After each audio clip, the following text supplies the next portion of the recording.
IPL എലിമിനേറ്ററിൽ ഇന്ന് Gujarat Titans Mumbai Indians പോരാട്ടം. രാത്രി 7:30 പഞ്ചാബിലെ ചണ്ഡീഗഡിലാണ് മത്സരം.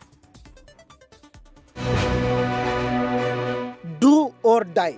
കപ്പിലേക്കുള്ള പ്രയാണം തുടരണമെങ്കിൽ ജയിച്ചേ തീരൂ, തോറ്റാൽ പെട്ടിമടക്കാം. IPL 18-ാം പതിപ്പിലെ ആദ്യ നോക്കൌട്ട് മത്സരത്തിൽ ജീവൻ മരണ പോരിനിറങ്ങുന്നു മുൻ ചാമ്പ്യന്മാരായ മുംബൈ ഇന്ത്യൻസും ഗുജറാത്ത് ടൈറ്റൻസും. പതിവ് പോലെ മോശം തുടക്കത്തിന് ശേഷം വമ്പൻ തിരിച്ചുവരവിലൂടെയായിരുന്നു മുംബൈ ഇന്ത്യൻസിന്റെ പ്ലേ ഓഫ് പ്രവേശം. മിസ്റ്റർ T20 സൂര്യകുമാർ യാദവിന്റെ കിടിലൻ ഫോമിലും ജസ്പ്രീത് ബുംറയുടെ തീപ്പൊരി ബൗളിംഗിലുമാണ് മുംബൈയുടെ പ്രതീക്ഷകൾ. രോഹിത് ശർമ്മ കൂടി ഫോമിലേക്ക് ഉയർന്നാൽ മുംബൈയെ പിടിച്ചാൽ കിട്ടില്ല. അവസാന 2 കളികളിൽ തോറ്റ് ഏറെക്കുറെ ഉറപ്പിച്ച ടോപ്പ് 2 ഫിനിഷ് നഷ്ടമാക്കുകയായിരുന്നു ഗുജറാത്ത് ടൈറ്റൻസ്. ക്യാപ്റ്റൻ ശുഭ്മാൻ ഗില്ലും സായ് സുദർശനും ക്ലിക്കായില്ലെങ്കിൽ ടീം തീർന്നെന്നതാണ് ഗുജറാത്തിന്റെ പ്രശ്നം. ജോസ് ബട്ട്ലർ ദേശീയ മത്സരങ്ങളിൽ കളിക്കാനായി ടീം വിട്ടതോടെ കൂടുതൽ ഭാരമുണ്ട് ഇരുവർക്കും മേൽ. ബൗളിംഗ് നിര നിറം മങ്ങിത്തുടങ്ങിയതും തിരിച്ചടിയായി.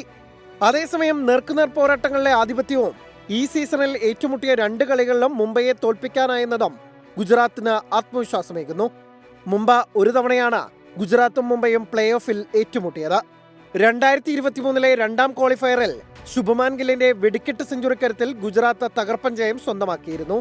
Sports desk 24.